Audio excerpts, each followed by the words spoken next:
Betfred Cesarewitch. You laugh there because you know I didn't pronounce that quite right. No, it wasn't that. I was It's my Cockney London accent. You know what I mean? I think it's more of an intake of breath of 34 runner handicap. That was it, yeah. Well, if we can't get hold of Stephanie and we can't get hold of David on the phone, we can dissect this race till about 11 o'clock until Catherine comes on and talks about Chepstow. So, but in all seriousness, let's talk about this race. There's one or two fancies that I like. Can I ask you first of all, Billy, and a big point was made earlier in the week about the draw and the significance of the draw. I've looked back at the past... In the Cesarewitch? Yeah. Well, there is a draw. There is a draw bias. Yeah. Well, they say there is because they come to the bend quite quickly, and if you're drawn really high and right at the far side, it's 34, you've got a way to come. That's true, but they have done well. You know, look back at the past winners. Yeah, two years ago, the horse won it from stall 36, Jamie Osborne's horse, whose name escapes me. I mean, people do get wrapped up in the draw, and normally I don't. But you know, 34 runners, you're about half a furlong from the guy at the rail if you're out wide. Yeah. It's going to make a difference. But at the same time, if you it's amazing to think in such a big distance race. It is. They say it makes a difference, but you look at the history. There are horses that run in the high 20s. Well, this is the point. If you're drawn low and you miss the kick, you're going to find that you're looking at a traffic jam for 2.25 miles. You know? You don't want to be drawn 2 and miss the kick. Yeah. So, you know, if you're drawn 10, 15, 20, it's not so bad, because if you can get a decent pitch around the bend, and it is an odd race because it's obviously a really long race with a single bend, and that's quite unusual. You know, you think there'd be a few bends or laps, but it's not. Yeah.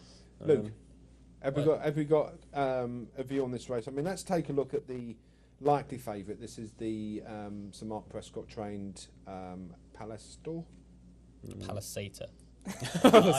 I say anyway, I think. Yeah.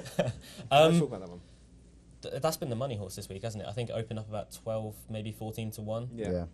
It ran last time in the Old Borough Cup, coming back off a bit of a break. But I mean, this horse is definitely big geared for this race without question. Yeah. Very shrewd trainer indeed, and I think it's had one this season. Is that right? Yeah, that was in the Old Borough Cup. He's not won this race, has he, Sir Mark Prescott? No, he wants to win this race. Yeah. When he says he's not sure about the stamina. It's a lovely big animal. It's a big He's type. massive, yeah.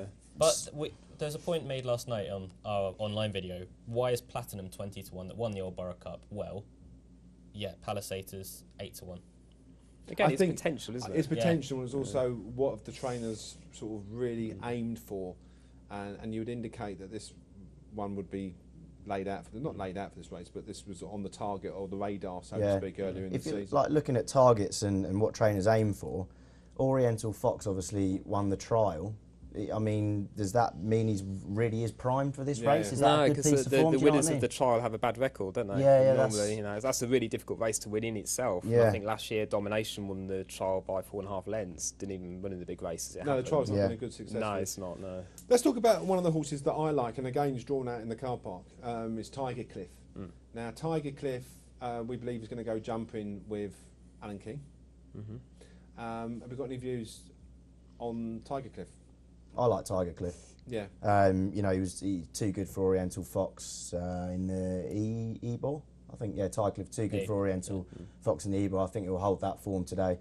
All right, we've said that Oriental Fox, you know, might not be all cracked up for a Cesarewitch, but certainly Tiger Cliff got the better form than Oriental Fox in this race. I like it. You should know, Luke, you don't have to put your hand up. I didn't know. Oh, right, I thought you put your hand up and say, sir, can I have my view on this? No.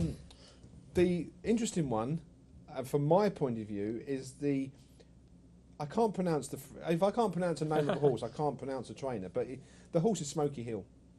French trained, number 11, by Galileo.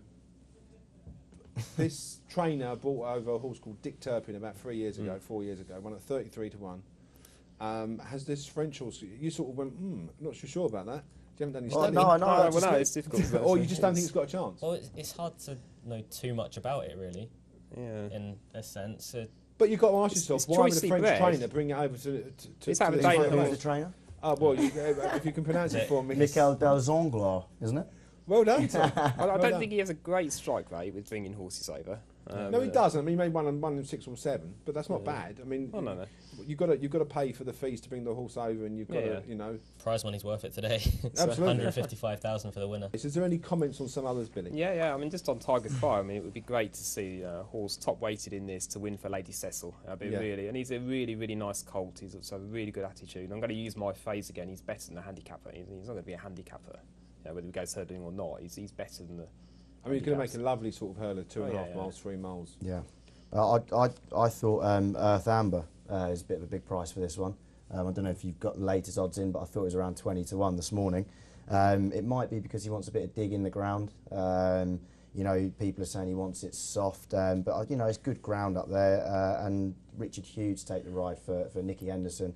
Obviously going to be, you know, training a great staying horse. I think Earth Amber's too big at 20 to 1. She's unexposed. She's unexposed, and obviously Nicky's made a real, you know, fist of taking these flat hands. He's got one in the Melbourne Cup, hasn't he? Yeah. I mean, is this the kind of race to actually get involved with, really? Yeah. I mean, you love them. I'd like to mention Domination, because I'll say he won the trial last year by about 4.5 lengths, and then. To refer to my notes, but he won at the Cur off a mark of 85, finished second in a 20 and a handicap at Galway off 92. Then he went hurdling, mopped up a couple of hurdles without breaking a sweat. You know, I think he earned an RPR of 149 and 154. A really, really classy 6-year-old, and he has gone up the weights a little bit, but he's just the right type for this race. Is there any at the bottom end of the handicap? Talking of jumpers, I really like Recession Proof in this. He's had his comeback run after a big break off and came 9th. It ran respectably, but over hurdles it ran in probably the best Supreme ever that had Q Card, Alpha Off, Sprinter Sacra and Spirit Sun in. He was 5th behind them 4, and he also won a Tote Sport trophy. So over hurdles he's got good enough form. This is whether there's no hurdles up there today though. No, I hope not. No, but it won't be sunny either. It's just whether this is an introduction to a hurdling campaign coming into it, but if he's tuned up for it, then that was my notes. This is a tune-up for a hurdling campaign. Fair enough. Now, obviously, you picked 2 or 3 in a 20-runner field. Yeah. Billy, how many does it make it worthwhile in the 34-runner field? Would you go for 4, or would you go down to 3? 4? Yeah. You would. Yeah. Well, we're quite interested to know your 4. Okay, Domination. I've really warmed to Domination. Just the perfect type for this race. Trained in Ireland. You know, he's got a massive chance. Palisator for Smart Prescott. He's been laid out for this, as we've spoken about. A nice big horse. You know, he's got to be a bet. Tiger Cry we've mentioned. Whether there's Tiger any value. Even Tiger Cliff. Tiger Cliff. Yes. Yeah. I've got memory somewhere. I was reading my blog there. I've put Tiger Cry. Yeah. So he won't win. I'd give a quick mention to Scatter Dice for Mark Johnston. You know. Filly's been on the go all year, and she's won a couple of bad races, but she's also won some really good races. First time visor, you can just see her, if she gets out near the front, you can just see her going well for a long way. Yeah. She was 50 to 1, so. Okay. Luke? Recession Proof, as I mentioned earlier. I also think that Platinum could run a good race, and Chibata King could also go well each way. Yeah. But Andrew Borden trained. Yeah, Oisin Murphy, the man of the moment. A bit of a distance, you know. I mean, again, that's run over hurdles, right? It has, to not much avail. It won 1, I think, and then going right-handed, it ran the whole length of the hurdle. Yeah, absolutely. Tom? I like Tiger Cliff as well. I do like Gilberta King. I think that, you know, all season Oisin Murphy taking 5s off a tip in itself. I also agree with Billy on Scatter Dice. But if I was to have a big each way one, I'm going to say Oriental Fox for the fact that it showed.